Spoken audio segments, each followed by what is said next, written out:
Who's that? Commander Claw. Who's bad? Commander Claw. Welcome to another episode of Commander Claw. I got 5 card suggestions, recommendations, pickups. If you are looking to play with Florian Voldaren Scion, yes. What I got to say about this guy, I think it's what you want to do with him, you're not going to be able to do with him.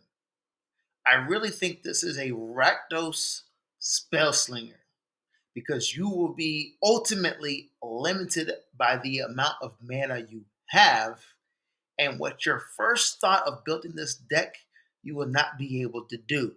I honestly feel like he's kind of finite, focusing mainly for Dragon's approach and maybe a spell slinger theme. However, do not underestimate this Dragon's approach or spell slinger theme in Rakdos colors, because Rakdos colors is very punishing to your opponents. Yes, yes, punishing. As I mean, when you play a spell, your opponents are discarding 2 cards, sacrificing 2 creatures, losing 5 life, maybe at instant speed, maybe at sorcery speed. But just take a look at the entire MTG library of cards, and Rakdos is known to punish players. So, with that being said, let me read off Florian's abilities. All right. For one, black and a red on a 3/3 body, he is a legendary vampire noble. For you vampire tribal heads, he could be your commander. He has first strike. That is good. Remember, he's a 3/3 with first strike. That's going to take out a lot of creatures. At the beginning of your post-combat main phase, look at the top X cards of your library, where X is the total amount of life your opponent's lost this turn. Exile one of those cards and put the rest on the bottom of your library in a random order. You may play the exile card this turn. Honestly, I have a Megatron deck, the Transformer, and he's in there. But this deck will highlight your post-combat main phase. You always want to make it to your turn and see what happens on your post-combat main phase. So realistically, you want to do damage at your beginning of your turn, your upkeep, your main phase, and combat phase. So by the time you get to your post-combat phase, you're able to look at a lot of cards from the top of your library. Now, don't think 3 damage is all you can do. Yeah, if you do 3 damage, you look at the top 3 cards. But with this color, black and red, you could do a lot of damage. You could do 5 damage to each opponent that turn before your post combat main phase, and you're looking at your top 15 cards. So ultimately, this is like whatever your end game is, you are able to select the cards and sequence the cards that you want and to put into play in order to win the game. The thing is, you just need to decide on a winning line. What are your winning cons? What is the win con? That's ultimately what you're trying to decide with piloting Florian Voldaren Scion as your commander. So let me get to my first card. Let's go. The Loyal Subordinate is an auto include, must include in this deck. For 3 mana, 2 and a black, it's a 3/1 zombie. It has menace, but this is where it shines. It has the Lieutenant ability. At the beginning of your combat on your turn, if you control your commander, each opponent loses 3 life. Ooh, that's easy. Your commander only costs 3 CMC. Next turn, play Loyal Subordinate. His ability triggers at the beginning of combat. Ooh. And don't say at the beginning of upkeep, at the beginning of combat. So you're going to be able to get this that turn if you have him in hand before your combat phase. Oh yeah. So that's 3, 6, 9 life. If you got 3 opponents out there, you can look at the top 9 cards of your library and decide what card you want next. Very powerful. Very powerful.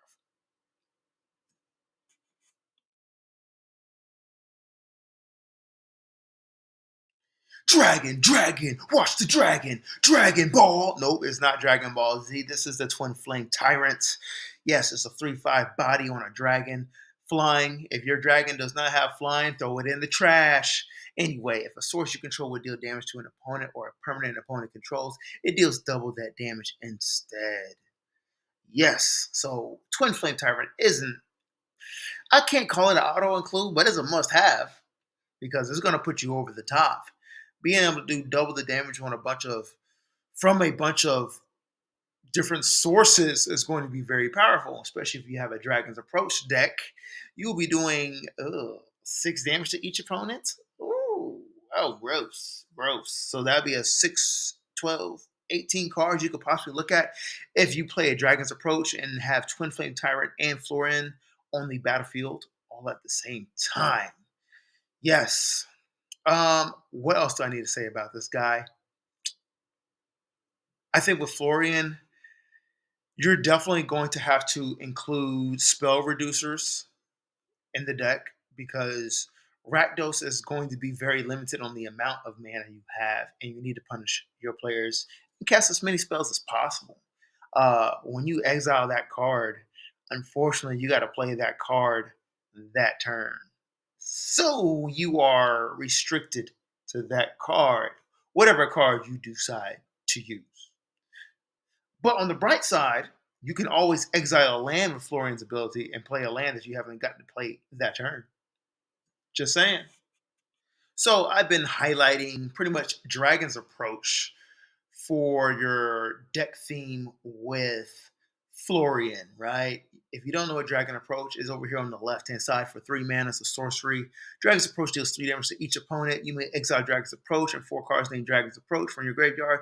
If you do, search your library for a dragon creature card, put it onto the battlefield, and shuffle. A deck can have any number of cards named Dragon's Approach. That is awesome. So literally, you're trying to cast as many Dragon's Approach to take out all your opponents at the same time and put down one of them big dragons like Twinflame Tyrant I just recommended. However, there is a new card that just came out in Foundations called Boltwave for only 1 red mana as a sorcery. It deals 3 damage to each opponent. That's powerful. If you're doing Dragon's Approach, you got to add Boltwave. This is my really the card I'm recommending for you. Unfortunately, you can only have one, but for the low cost efficiency, it's a win.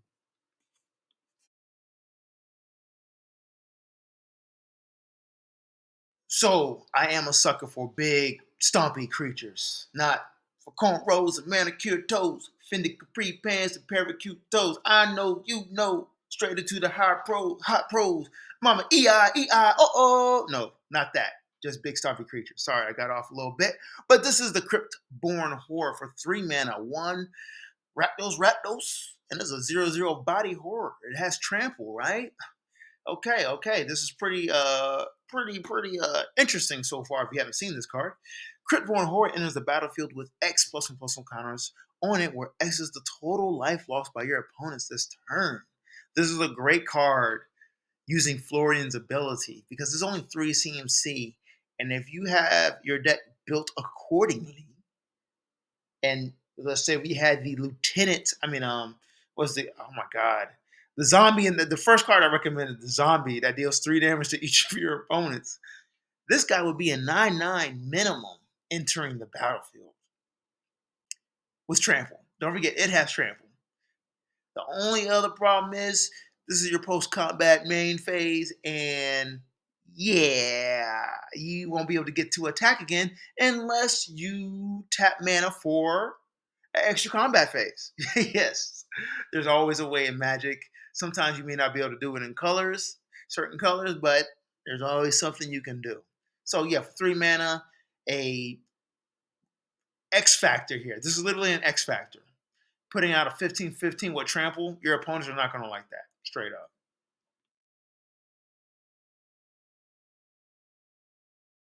So here we got Rakdos Charm. I know if you're new to Magic, you may not have seen this card, but this is like another auto include. Unfortunately, I kind of feel like I put a lot of auto includes in this deck, but I got another card as a bonus card for you guys that is not an auto include. Anyways, I gotta share Rakdos Charm. This is for you new players, definitely. For black and red, it's an instant. Choose one. Exile target player's graveyard. Okay. That is always good because players have crazy abilities accessing their graveyard to do some more shenanigans. You are able to exile that graveyard, and your opponents will be disappointed. Disappointed. Next up, it can destroy target artifact. My favorite artifact to destroy of an opponent is the Greatest Hinge, that super expensive green artifact. Hate that card. Always destroy it. Always destroy it. Always. Next up, it does. Each controller deals 1 damage to its controller. So this fits with Florian's theme. You need a last-ditch effort to deal some damage to an opponent, you know? You can do 1 to each opponent, and that's a total of 3 damage, and that gets across to 3 cards. Yeah, Rakdos Charm. But Rakdos Charm is not the card I really want to show you. I really want to show you this new card that I fell in love with. Flare of Duplication for 3 mana, 1 and 2 red. It's an instant. It says you may sacrifice a non-token red creature rather than pay the spell's mana cost. Copy target instant or sorcery spell. You may choose new targets for the copy. The reason why this card is good is because you can copy target instant or sorcery spell, whether it is your spell or your opponent's spell. So why that is good? Because if a player is playing a game-ending spell such as a Torment of Hellfire, Crackle with Power, Exsanguinate, one of those, they're like sorcery spell win cons, you can copy that spell with Flare Duplication. And if your commander's out on the battlefield, it is a non-token red creature. And you get to cast this Flare Duplication for free and possibly win the game instead of your opponent because your Flare Duplication copied the spell and it will resolve first. Game over. That's the why I like this card. It is able to play with the stack. It is able to take advantage of other players trying to win the game. Uh, it took advantage of ramp spells that you might need to ramp with. The possibilities are endless when you got 3 other opponents that you can copy their instant or sorcery spell. Not everybody plays a permanent heavy deck. And the best part is this spell could be free. You could at worst, you could sacrifice your commander. It just has to be a non-token red creature.